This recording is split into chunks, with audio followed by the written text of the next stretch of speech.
ভারতের ত্রিপুরা রাজ্যের মুখ্যমন্ত্রী মানিক সাহা ও রাজ্যের গুরুত্বপূর্ণ ব্যক্তিবর্গের জন্য শুভেচ্ছা উপহার হিসেবে ৬০০ কেজি হাড়িভাঙা ও আম্রপালি জাতের আম পাঠিয়েছে বাংলাদেশ সরকার।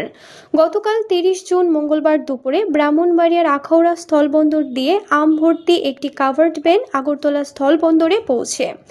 আমগুলোর কাস্টমাইজ ক্লিয়ারিংয়ের কাজ করে আখাউড়া স্থলবন্দরের C&F এজেন্ট সোয়েব ট্রেড ইন্টারন্যাশনাল।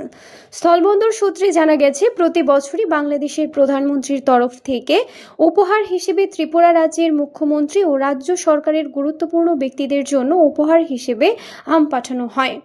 এর বিপরীতে ত্রিপুরা রাজ্য সরকারের তরফ থেকেও বাংলাদেশের প্রধানমন্ত্রীর জন্য ত্রিপুরার বিখ্যাত কুইন জাতের আনারস পাঠানো হয় উপহার হিসেবে। মঙ্গলবার দুপুরে ১২০টি কার্টুন করে ৬০০ কেজি হাড়িভাঙা ও আম্রপালি আম পাঠানো হয়।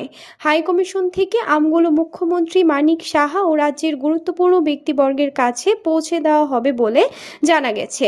সোয়েব ট্রেড ইন্টারন্যাশনালের স্বত্বাধিকারী রাজীব ভুইয়া বলেন, উপহারের আমগুলো কাস্টমাইজ ক্লিয়ারিং করে আগরতলাস্থ বাংলাদেশ সহকারী হাইকমিশনের কাছে পাঠানো হয়েছে। হাইকমিশন থেকে আমগুলো বণ্টন করা হবে।